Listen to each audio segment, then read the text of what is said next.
Hey, what is up, disc golfers? Today on Iceberg TV, I want to talk about the absolute disaster that was the Simon Lizotte time-lapse release. I think this was one of the worst executed disc drops that I've ever seen.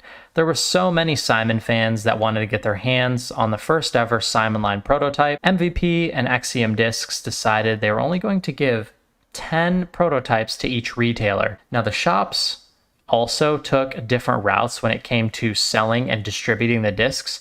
We saw a few different avenues. From Another Round Disc Golf, we saw them selling Mega Spins on their little Mega Spin live show. This wasn't my favorite way to distribute the time lapses, but I guess it's an acceptable way to do so. People could purchase a spin, and with that spin, they had a chance to get a time lapse. So random chance, but you had to buy chances. Now, other retailers took the route of everybody just had an equal chance. If you won your equal chance at the disc, then you got to just pay MSRP for it. I think Disc Golf 978 did this, and a couple other retailers followed the same route as well. I think that was probably the most honorable way to distribute the time lapse. Exploiting it to make extra money, I don't necessarily think was the best way to go about it. What we have here is totally unacceptable. We have Disc Golf Center just straight up listing the time lapse on their website for $159.99. We have other retailers auctioning them for as high as $360, which is absolutely ridiculous. And then somehow one company actually got it right. Huge shout out to Disc Tree. They're a Danish retailer who auctioned off their time-lapse prototypes and donated all the money to youth disc golf in Denmark. Aside from the companies that just gave everyone a fair chance and they didn't require you to buy chances at winning the disc, holy cow, Disc Tree came in absolutely clutch. And this is how you handle the situation with class. You auction these discs off. The people that want to pay large amounts of money to get one can do so, but then the money specifically goes to a good cause and not just back into, some person's pocket. I just don't think this was the right situation to exploit the fans of disc golf to make as much money as possible. I think this was just such a special moment for the fans, having a chance to get a Simon Lizotte time lapse. And a lot of people's opinions on MVP and Axiom, in my opinion, are going to be tarnished from this drop, unless the next one is significantly better. That thing is kind of beefy, it feels. Definitely didn't have all the power. That was my first throw. He says, that's kind of beefy. He said that wasn't all the power, but he threw the absolute heck out of that. That was a really nice rip from JK Disc Golf. Respect. That was good form, good rip, just very overstable disc. Now we have Foundation Disc Golf. Trevor has just thrown the disc. Let's see what he has to say.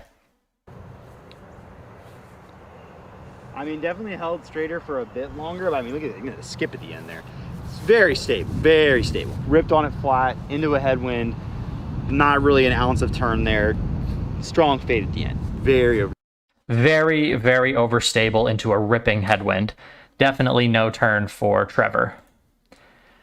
We've got Davey's Disc Locker. I've never heard of this channel until I was doing my research today. Let's see how he fares with the time lapse. And dump. And skip. And dump and skip. And now we have Apollo Disc Golf. Let's see what they had to say. Very overstable destroyer type disc. So this whole arc is just really weird because all the MVP disc pages are just inundated with people flipping their time lapses. Respect on this guy for throwing it in the toilet. I feel like this was a big statement. Basically, everybody is just losing their minds trying to get one, and then the people that finally do get one are just basically unable to throw the thing. So I think this whole situation was really bizarre. So this time-lapse drop, in my opinion, was an absolute disaster, basically across the board. That's just my opinion. If you disagree, I would love to hear your opinion in the comment section down below.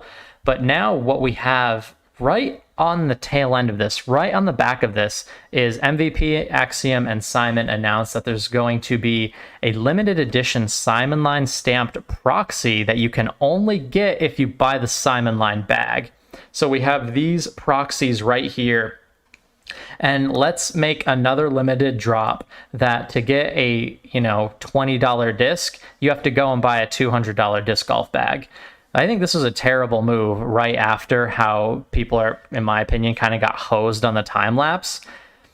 I really appreciate what Simon has done for the sport of disc golf, but at the end of the day, he has a $10 million contract, and I know MVP needs to make their money back on that, but the way that they're going about monetizing Simon, I don't necessarily agree with.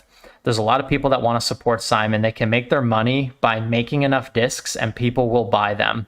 And I think hyping up these drops and then releasing essentially no discs is just a terrible way to market it. But anyway, that's my thoughts. I'd love to hear your thoughts in the comments down below. You're watching Iceberg TV, and take care.